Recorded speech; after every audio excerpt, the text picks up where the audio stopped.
এই জায়গা থেকে হালকা একটু সেফটি মার্জিনের জন্য ওয়েট করতেছিলাম। আমি এই জায়গায় ডাবল টেট প্লেস করব, এর একটা মাত্র রিজন দেখো, আমি টেট প্লেস করার সাথে সাথে মার্কেট পাম্প করতেছে, আমি জাস্ট একটু সেফটি মার্জিনের জন্য ওয়েট করতেছিলাম। ফার্স্ট অফ অল মার্কেট এই যে জোনটা দেখতেছো ডিরেক্টলি ব্রেকআউট হয়েছে, এই জায়গায় মার্কেট ডিরেক্টলি ব্রেকআউট হয়েছে। সো ডিরেক্টলি ব্রেকআউটের জন্য তোমরা যদি দেখো ব্রেকআউটের পরের ক্যান্ডেল আমি ভাবছিলাম যে রিটেস্ট করবে কিনা, কিন্তু এটা কোনোভাবেই নয়, কারণ একটা বুলিশ একটা ক্যান্ডেলস্টিক, দেখো ক্যান্ডেলস্টিক যে সাইকোলজিটা, ক্যান্ডেলস্টিক যে সেন্টিমেন্ট, এটা চার্ট প্যাটার্ন ক্রিয়েটের জন্য অনেক বেশি ইম্পর্ট্যান্ট।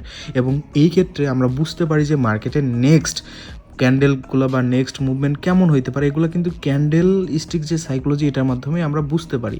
সো এটা একটা মেইন কারণ। এবং এই জায়গায় ব্রেকআউট হয়েছে, যেহেতু রিটেস্ট হয় নাই, ব্রেকআউট তোমরা জানো 3 টাইপসের, এটা ডিরেক্ট ব্রেকআউট। সো এই জন্যই কিন্তু আমি এই জায়গায় একটা সেফটি মার্জিন ইউজ করে টেট প্লেস করছি। এবং তোমরা যদি দেখো প্রিভিয়াসলি মানে এই সমস্ত জায়গায় রিজেকশন ছিল, তো যার কারণে মার্কেট এরকম মানে ট্যাপ ক্রিয়েট করতে পারে, but end of the day market দেখা যায় যে একটা বুলিশ ক্যান্ডেল ক্রিয়েট করছে।